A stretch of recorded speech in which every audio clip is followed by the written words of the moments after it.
আখের রস কাহিনী। Hello everyone, welcome to my ছোট্ট মোটো মিনি ব্লগে। তো আজ আমরা সকাল সকাল রেডি হয়ে বেরিয়ে পড়েছি আমার শ্বশুরবাড়ি আর আমার বরের বাপের বাড়ি থেকে মাত্র 40 মিনিট দূরে আখের রস খেতে।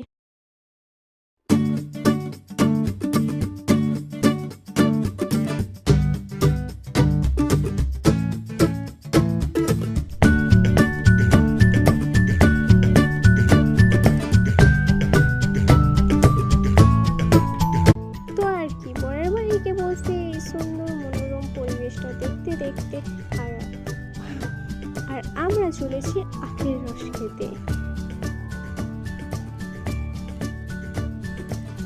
আর এই পরিবেশ দেখতে দেখতে আমরা পৌঁছে গেছি আখের রসের স্টলের কাছে। তোমাদের হয়তো অনেকেরই মনে হতে পারে যে আখের রস খেতে কেউ এত দূর যায় নাকি।